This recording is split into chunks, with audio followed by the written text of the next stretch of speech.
Hello, friends, and welcome to Adventures in Pixieland. My name's Amy, and I'm an ordained minister. And we are in Bible study. We're in the NIV. We're in the book of Jeremiah, and we are in chapter 29, a letter to the exiles. This is the text of the letter that the prophet Jeremiah sent from Jerusalem to the surviving elders among the exiles, the priests, the prophets, and all other people Nebuchadnezzar had carried into exile from Jerusalem to Babylon. This was after King Jehoiachin, Jeconiah, and the court officials, and the leaders of Judah and Jerusalem, the craftsmen and the artisans, had gone into exile from Jerusalem. Jehoiachin, Jeconiah, son of Zedekiah, also called Jehoiakim. So Jehoiakim's son and wife taken away, along with all the court officials, the leaders of Judah and Jerusalem, the craftsmen, the artisans that had gone into exile from Jerusalem. He entrusted the letter to Elisha, Elasah, son of Shaphan, Shaphan, and to Gemariah, Gemeraiah, son of Hilkiah, Hilkiah,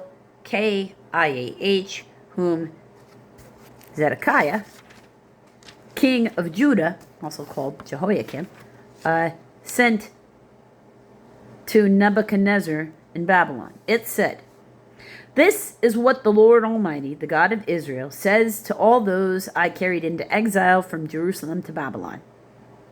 Build houses and settle down. Plant gardens and eat what they produce.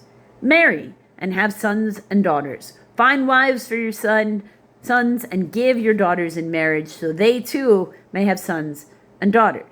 Increase in numbers there. Do not decrease. Also seek peace and prosperity of the city to which I have carried you into exile. Pray to the Lord for it, because if it prospers, you too will prosper. Yes, this is what the Lord Almighty, the God of Israel, says. Do not let the prophets and the diviners among you deceive you. Do not listen to the dreams you encourage them to have. They are prophesying lies to you in my name. I have not sent them, declares the Lord. This is what the Lord says. When 70 years are completed for Babylon, I will come to you and fulfill my gracious promise to bring you back to this place. For I know the plans I have for you, declares the Lord. Plans to prosper you and not to harm you. Plans to give you a hope and a future. Then you will call upon me and come and pray to me, and I will listen to you. You will seek me and find me when you seek me with all your heart. I will be found by you, declares the Lord. I will bring you back from captivity. Footnote of A, or restore your fortunes. I will gather you from all the nations and places I have banished you, declares the Lord. I will bring you back to the place from which I carried you into exile. You may say the Lord has raised up prophets for us in Babylon, but this is what the Lord says about the king who sits on David's throne and all the people who remain in the city, your countrymen who did not go with you into exile. Yes, this is what the Lord Almighty says. I will send the sword, famine, and plague against them. I will make them like poor figs that are so bad they cannot be eaten." So he took good people in exile, and he left people that he was deserting due to their wicked nature in Jerusalem. So don't be envying and wanting to be back where they are, because he's about to wreck it. I will pursue them with the sword. Famine and plague will make them abhorrent to the kingdoms of the earth and an object of cursing and horror, of scorn and reproach among all the nations where I drive them. For they have not listened to my words, declares the Lord. Words that I sent to them again and again by my servants on the prophets, and you exiles have not listened either, declares the Lord. Therefore, hear the word of the Lord, all you exiles whom I have sent away from Jerusalem to Babylon. This is what the Lord Almighty, the God of Israel, says about Ahab, son of Kolaiah, Kolaiah, and Zedekiah, son of Maaseiah, Maaseiah, who are prophesying lies to you in my name. I will hand them over to Nebuchadnezzar, king of Babylon, and he will put them to death before your eyes. It's technically sedition, and therefore they would be murdered, not really murdered, as capital punishment. Murder if you're their family, or, proper if you're the king. Take it as you will from your side of that. They would be put to death for sedition. Why wouldn't he? He's trying to keep this nation under control. Why would the king of Babylon allow anybody who's telling them to be in open rebellion to him stay alive? And anybody that's hiding in the hills, they were resisting conquering. They are now enemies of the state, potential rabble rousers, sentenced to death. No trial, just death. Because they didn't give over and willingly go into exile.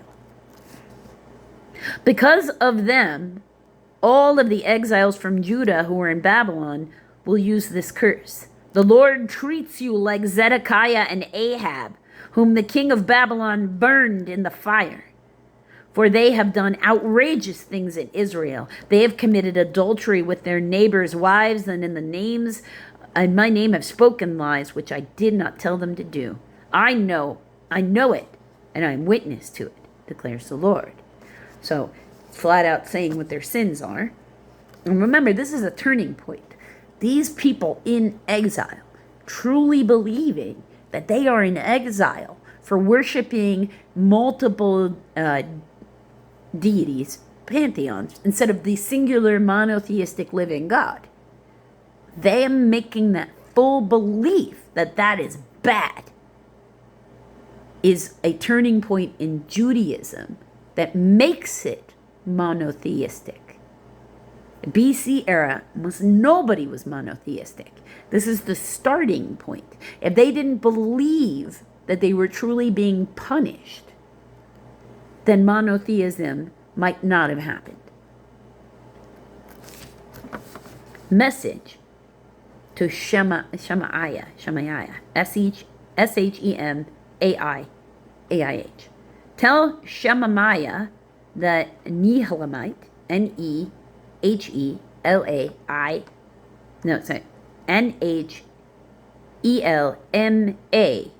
Amite, Nehelamite. This is what the Lord Almighty, the God of Israel, says. You sent letters in your own name to all the people in Jerusalem, to Zephaniah, Zephaniah, son of Maaseiah, the priest, and to all other priests. You said to Zephaniah, the Lord has appointed you priest in the place of Jehoiada, this Jehoiada,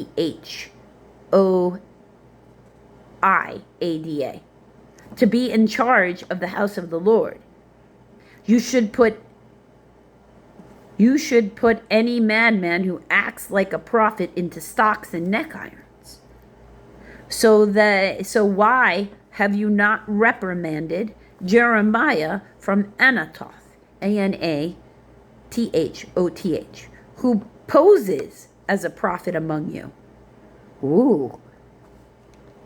He's saying that Jeremiah is not really a prophet, and why haven't you arrested him? He's making a complaint. He has sent this message to us in Babylon. It will be a long time. Therefore, build houses and settle down, plant gardens and eat what they produce. Zephaniah the priest, however, read the letter to Jeremiah the prophet.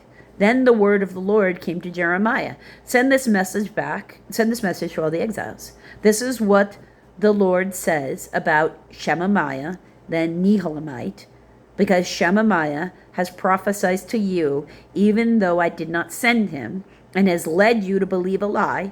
This is what the Lord says. I will surely punish Shemaiah the Neelhamite and his descendants.